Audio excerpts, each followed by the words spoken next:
And as we mentioned, numerous protests are following the shooting death of 18-year-old Michael Brown, and those have led to tense relations between the community and law enforcement. Our own Ray Baker was in Ferguson, Missouri over the weekend and joins us in the studio to talk about his experience and the feeling on the ground there. Thanks for joining us, Ray. No problem. So tell us, what was the climate, the feeling on the ground there? The biggest thing that you can see there is tension.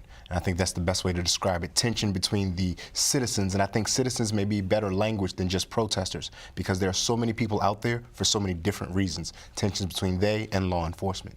And what's been the role at this point of Missouri Highway Patrol in order to try and, maintain some peace there? That's a great question, Patty. One of the things that we're finding from that situation is that Missouri Highway Patrol Captain Ron Johnson, who's a resident of Ferguson, is an African American. He's been someone who many folks are seeing that he's there to kind of change the atmosphere and change the mood of what they're seeing on the ground there, particularly among the African American community there. Folks stop to take selfies with him, they shake hands, they high-five him, and there's an impetus on identifying both people and storefronts that are in Ferguson that are African American owned. So you can say, please don't do this to one of our own. Now, the tension continues to escalate. We see it every day on the news.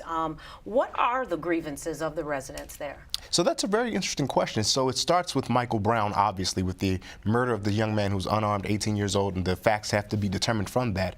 But what folks are also saying there in St. Louis is that in many different parts in different towns within St. Louis County, have they found that there has been this difficult relationship between predominantly African-American communities and white law enforcement. And so those folks from various parts of Missouri, particularly St. Louis County, are coming to Ferguson to air their own individual grievances. And that's what we're really seeing down there. These folks that are airing their grievances, airing their issues, there are times when they say that police have unduly or unnecessarily harassed them, that this is their chance to strike back. Unfortunately, strike back is also meant not just in peaceful protests, but some provocateurs that are down there to look to instigate violence.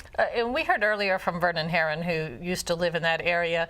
How has it changed with the advent of social media and the ability to videotape what's going on down there? Now that's a unique challenge to our protests. The United States hasn't seen this type of large-scale protests since the civil rights movement and issues in the 1960s. But with social media, there are so many different ways to organize this and communicate this.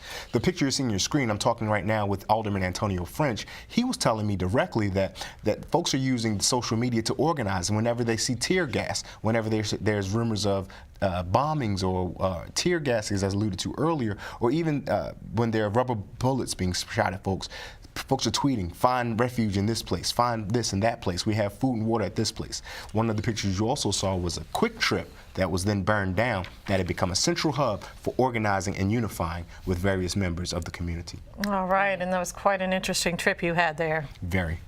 Thank you so much. Thank you, guys. And you are watching CTV News. I'm Patricia Vallone. And I'm Gina Barti.